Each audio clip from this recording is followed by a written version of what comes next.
I'm Melissa. I'm Jam. And I'm a chemist. And I'm not. And welcome to Chemistry for Your Life. The podcast where I'm pouring coffee. The podcast that helps you understand the chemistry of everyday life. And if it's your first, second, third, whatever time listening to our podcast, when we say Melissa's a chemist, she really is. Mm-hmm. She has her master's in chemistry and she works as a chemist and she's getting her PhD right now. Mm-hmm. And I am not. I have a bachelor's in not chemistry. And each episode, Melissa teaches me and you guys something about chemistry. Well, Jam does have a bachelor's degree in podcasting, basically. Yeah, pretty much. It's in radio, television, and film. Yeah, they didn't put, it'd be kind of funny if they put on my degree, like, bachelor's, not chemistry. It's just like, here's kind of the significance this is going to play in your life. Last time we said that, I realized we talked about what my expertise is, but not what your expertise is. Right.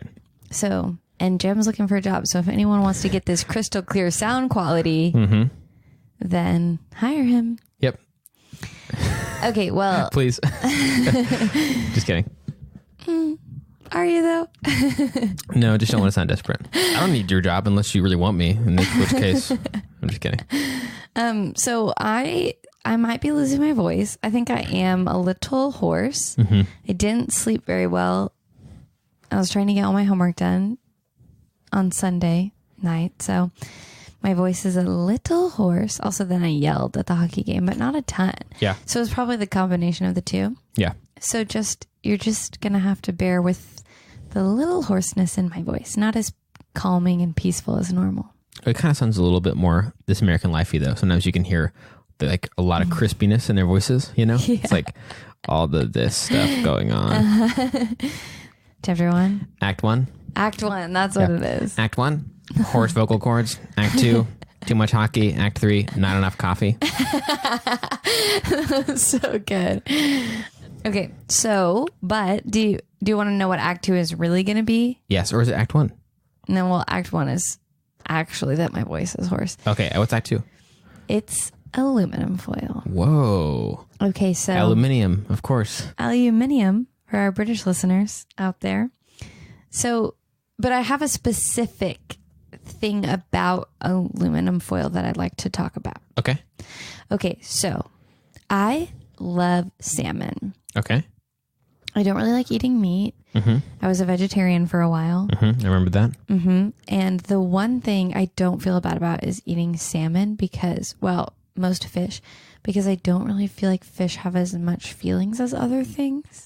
Interesting. I kind of know what you mean, but I don't know if it's backed up by any hard data. It's not. Absolutely also, not. Aren't salmon an invasive species? You can get like a salmon infestation in your home. I have no idea. Please don't ruin salmon for me. I'm just kidding. I don't know. Oh, you said in your home. I thought you meant in rivers. No.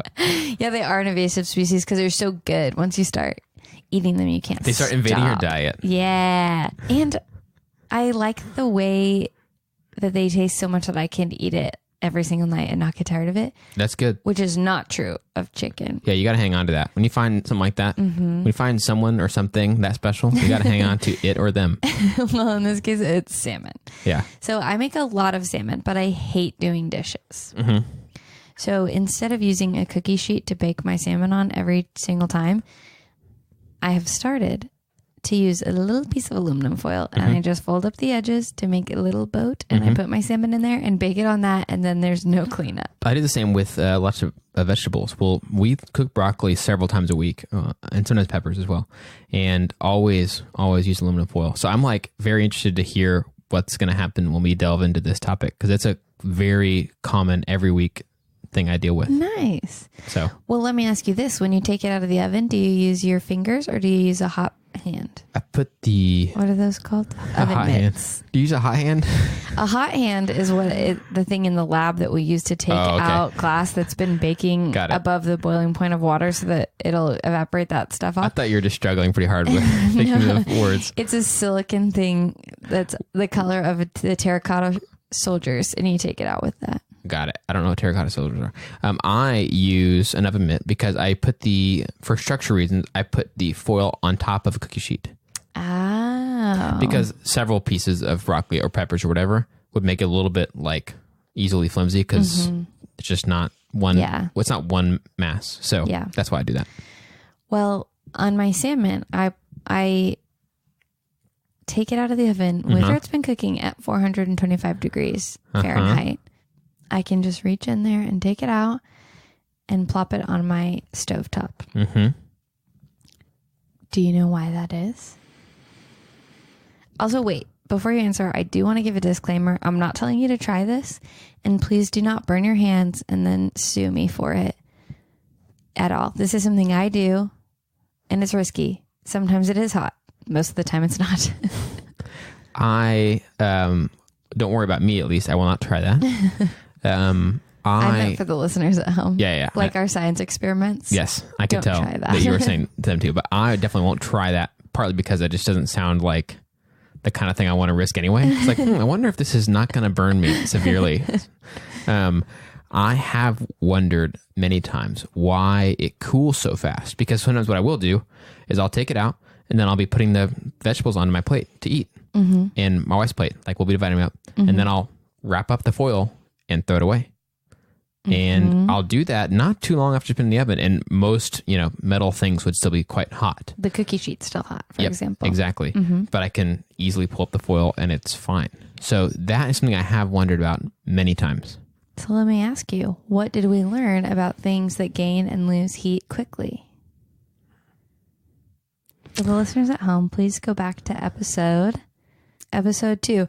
Why are sand and water different temperatures at the beach? So that was what I was wondering about. But it's metal. So that is confusing to me. But I'm guessing what you're saying is that it has to do with the specific heat of aluminum foil. Yes, that's exactly right. Now, can you remind us what the definition of specific heat is? We have since recorded this. Since recording this, it's been about 4 months. Yeah, that's kind of crazy. Okay, here's my memory of what specific heat's definition is. The amount of, is it energy or heat? Heat. The amount of heat required to change the temperature of 1 gram? Okay, 1 gram of a substance by 1 degree Celsius? Yes. Okay. Some of those specific units were getting confused for me, but I was thinking I know everything around it, but you the got blanks. it. Okay. Very good memory. So said again without all the pauses and humming and hawing or whatever. It's the amount of heat required to change 1 gram of a substance by 1 degree Celsius. Right. So we didn't talk about something else with specific heat that goes hand in hand with it. And that is called heat capacity. Okay. Heat capacity is the amount of heat it takes to raise one object by 1 degree Celsius. Okay. So heat capacity is not a unit that's measured by the amount of mass of the substance. It's just an object. So the heat capacity of my cup, the heat capacity of your mug, the heat capacity of the human body, all of that, it's not one pure substance and it's not just 1 gram. It's however much it takes that whole object. Got it. So yeah, like both of our mugs probably are made up of several different, elements or chemicals or whatever that formed the whole deal. And our bodies obviously got a lot going on there. So it's a combination of things all sort of in one measurement. It's irrespective of size. So size does not matter. Okay. Your mass doesn't matter. You can take the heat capacity of a human body and you can take the heat capacity of a doorknob and they're going to be significantly different, but they're not comparable the same way 1 gram of water and 1 gram of sand or 1 gram of the human body. You could say it's all, there's a word I can't think of right now. Standardized. It's all standardized by the 1 gram. Right. Heat capacity isn't standardized. But it is, what's nice about it, it seems like a lot of everyday people would relate to the non-standardized way. Like, oh yeah, my body versus the doorknob. It's like, just those are objects. It's easy. I'm not trying to think about how much is 1 gram of my body. What is 1 gram of a doorknob? Like that just is weird or whatever. So it is convenient for thinking about specific objects. How much an object gains and loses heat is a lot less abstract than how much heat does it take to raise 1 gram of glass by however much. Right. So we hadn't talked about that because it seemed like a lot and it was going to be kind of confusing. But naturally, if you have 1 gram of water and 100 grams of water, which one do you think is going to heat up faster? 1 gram. 1 gram. That's true.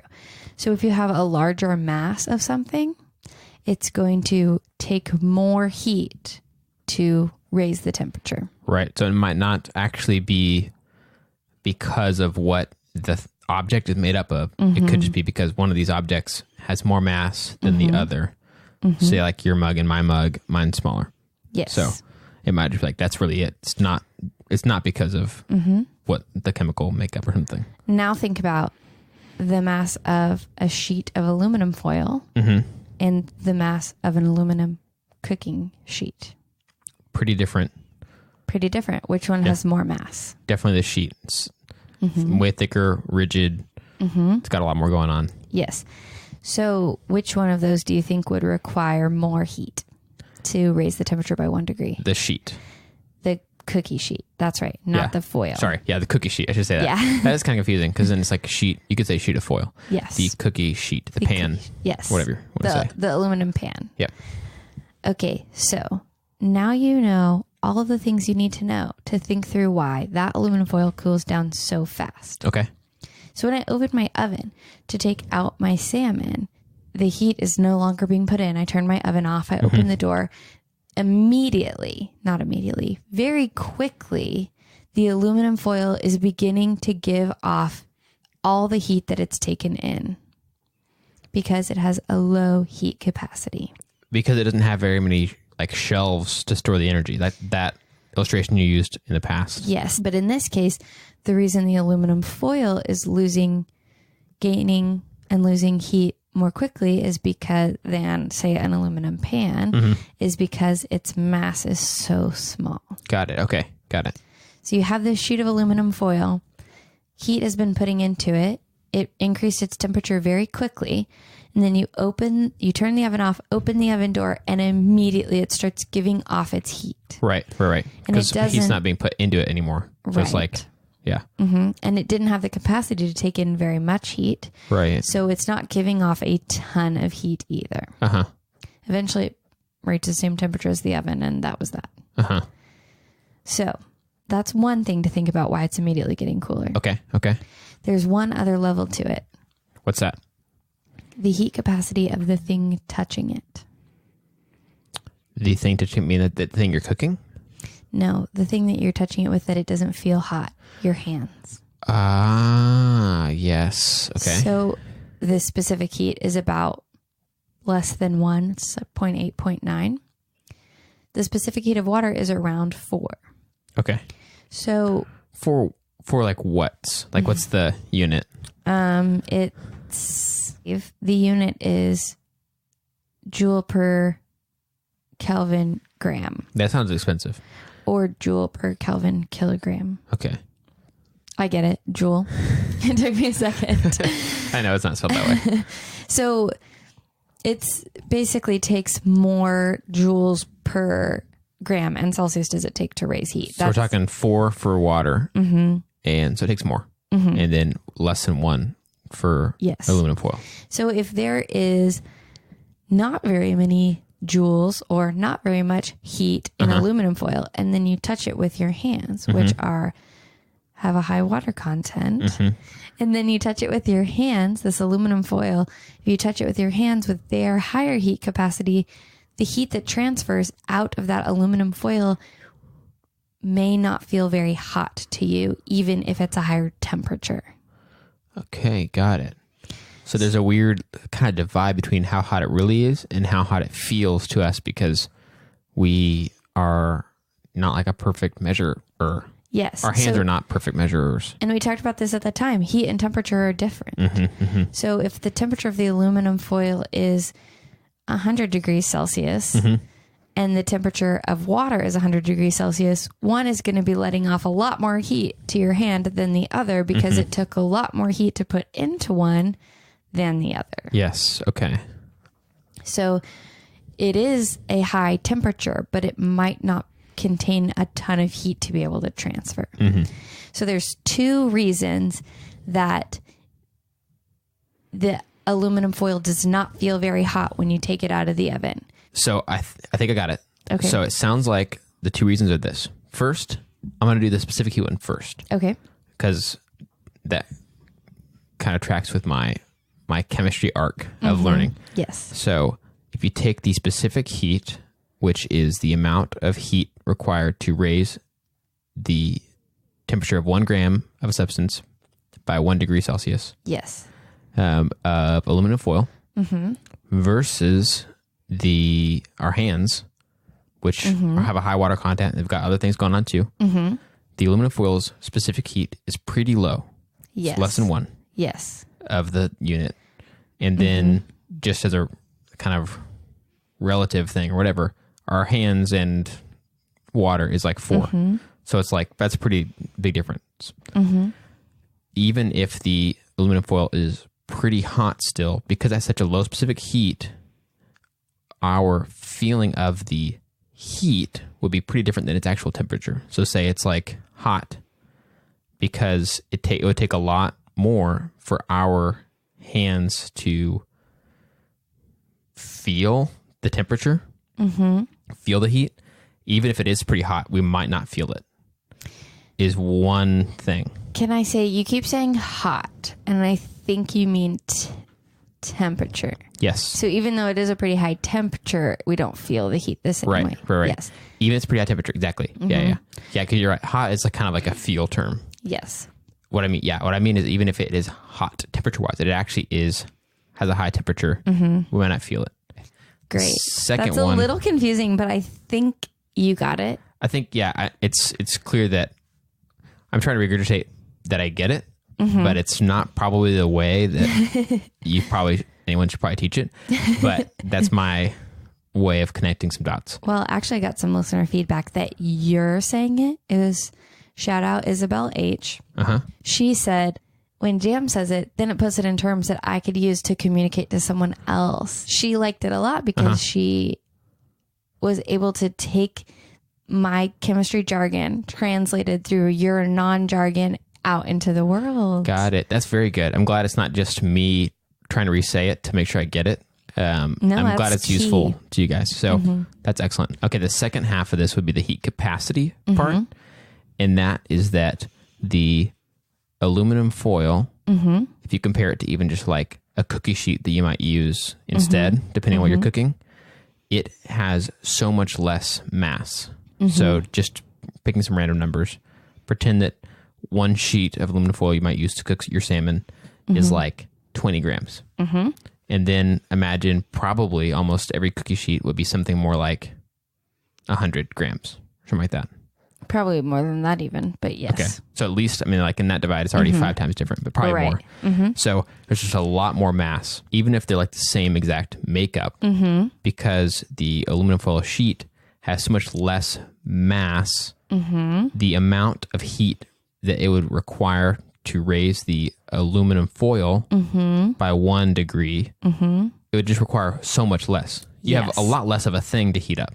Right. So imagine you got the same exact oven, the thing that's smaller will heat up way faster. Makes total sense. Yes. But it's just like that. It's nice to have that word, the heat capacity, to know a sciencey way to put that. Yes. Because it does make sense. That's pretty logical, Yeah. I think, for most of us. So then that also explains pretty quickly what's going on here with the aluminum foil. Yes. Much lower heat capacity. Lower?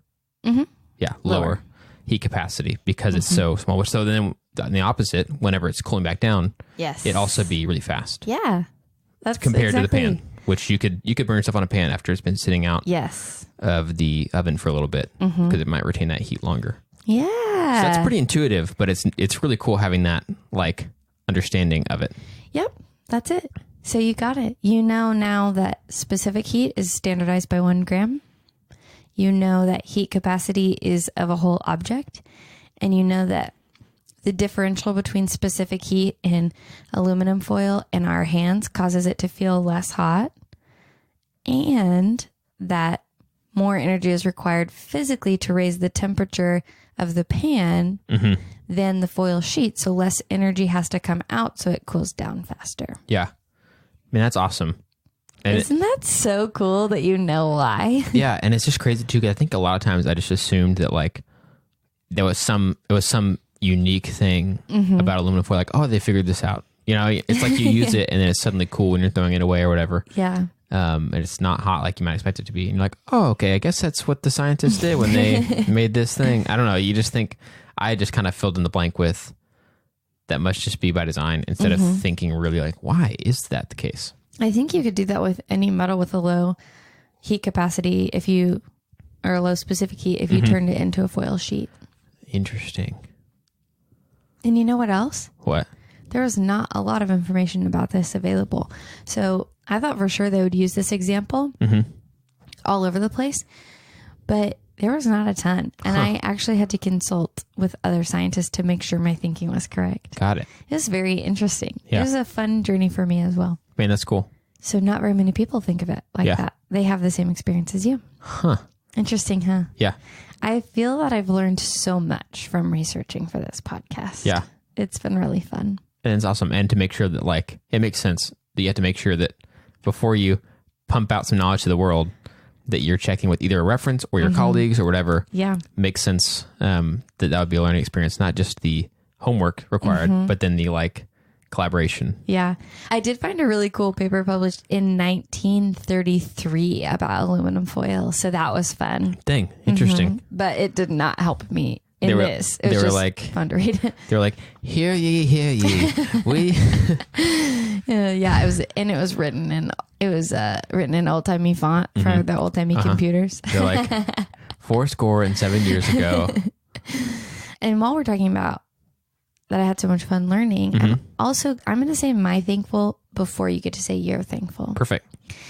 Switch it up. I like it. So Thanksgiving is coming up. It's just next week. And a lot of times people ask me how school's going and all kinds of things. And my response lately has been, I love everything I'm doing. I just wish I had no homework and more money. Yeah. I'm not greedy. I just am an adult who lives on a grad student salary. Yeah. So just a little would go a long way. I think for a lot of us, it would decrease our stress level to some degree. Yeah. But I'm just really thankful because of where I am in my life that allows me to do that. So my advisor is so encouraging of this podcast, and I volunteer at a museum and I get to research the things I'm interested in, and she's excited about that for me. Yeah. And I'm so thankful to have someone in my life like that, a good mentor. And I'm so thankful for the College of Science and the chemistry department that helped me get where I want to go. And really, they allowed me to tailor my program to what I needed to accomplish. And they showed so much confidence in me to do that. And this podcast and all of you listeners, like finding value in it and being excited about it, all of those things have basically allowed me, when my family asks, how's school going? How long do you have to graduate? All those questions I always get, to have an answer that I'm very excited about for the first time in a very long time. Yeah. That I get to say, I love what I'm doing. I love everything that I'm doing. I just wish I didn't have homework and got an adult income. And that hasn't been true for a very long time. And I'm just so thankful for this podcast and all of you listeners and everyone who talks to me about how excited they are about chemistry and just about life in general. I'm in a really good place with my career, and I'm so thankful that I'm really and truly living out my science communication goals and dreams. And people ask me what I want to do when I graduate, and it's this. I want to keep doing what I'm doing right now because I'm getting to share with people how exciting chemistry is. Dude, that's awesome. That's a good thankful. That's my thankful. Mine is not as cool as that. So kind of wish I'd gone first. Just kidding.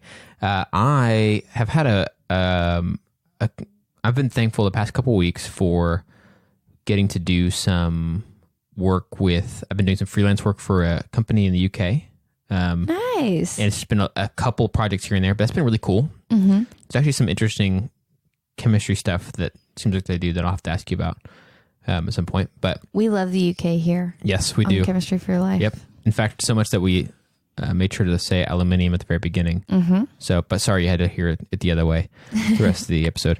Ooh, yeah. That probably was grating on the ears of our British listeners. Sorry, guys. If only we could have a different version specifically for your country. That'd be kind of cool, just to make it a little bit more easy to listen to. Our voices are voiced over with someone with a better accent. Yeah. So the other thing is that in the same vein, I've been doing some work for a local nonprofit that helps people who have car needs, that's cool. who don't have the finances to be able to meet their pretty urgent car needs. Either they're a single mom, or they have some other documentable disability or lack of income or unemployment or whatever it is, to help them get back on their feet. Because if you're already in that situation and then you have a car issue of some kind at all, then that's not good. So you can't drive to even go to an interview to get a job and all that stuff. So there's a nonprofit that does that, and we're doing some work for them this month, helping them do some fundraising. And so I've really enjoyed that work. That's just a project that it'll be wrapping up here soon, but it's been really nice having those things to work on. Do you want to share the name of the nonprofit in case there's anyone who's interested, any of our listeners who are interested in contributing to that? Yeah, absolutely. So it's called Metro Auto Ministry. The easiest place to find them is on Facebook. It's not the only place, but that'd be the simplest place to find them. And they do that work here in the DFW area for now. It's the only area where they're working at the moment. Yeah. But yeah, really cool nonprofit, really capable people, a lot of really cool stories I've heard already just in the past couple of years they've been operating, of people who've really needed exactly that kind of help to get back on their feet. And it's been a really important piece of that to them getting back on their feet in a lot of other ways too. So Wow, that's cool. Check them out if you're interested. So if our listeners want to see what work you specifically did, what'd you do with them? Their fundraising campaign that they did last month is what I worked on. So Did you do the logo too? yes, that's true. I did that a couple of years Nice. ago. Also, I helped name it in the first place because it was just kind of that's called. cool. It was kind of called the car nonprofit. It was no one had a word for it.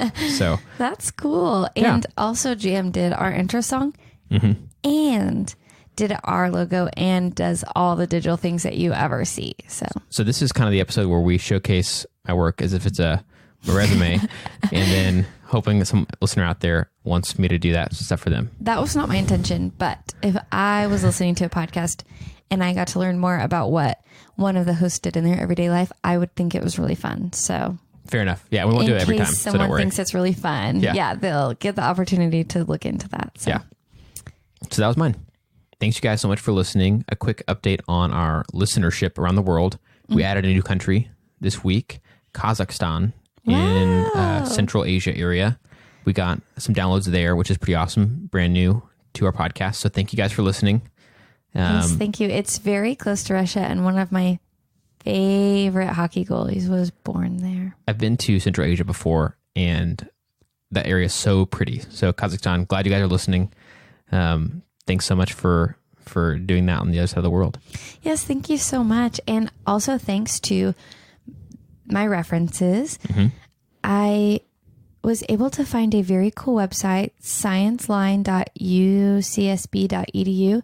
It looks like it's part of a school website where you can ask the scientists at the school questions and they can answer it. Nice. So that was a really fun resource because there's not a lot of published data on this. And then I also was able to bounce my ideas off of and talk through specific heat and aluminum foil specifically with Dr. Weber at UNT. Nice. She has a PhD in physical chemistry. And Chemistry by Julia Burge, the first edition, plus my previous knowledge and my salmon baking experience. Melissa and I have a lot of ideas of chemistry in everyday life, but we want to hear from you. So if you have thoughts or ideas, feel free to share those with us. We'd love to hear them on Instagram, Facebook, Twitter, Gmail at Chem for Your Life. That's Chem, F-O-R, Your Life, to share your thoughts and ideas. And if you enjoy this podcast, you can subscribe on your favorite podcast app. And if you really like it, then you can write a review on Apple Podcasts. It helps us to be able to share chemistry with even more people. This episode of Chemistry for Your Life was created by Melissa Collini and Jerem Robinson. Jerem Robinson is our producer, and we'd like to give a special thanks to V. Garza and S. Flint, who reviewed this episode.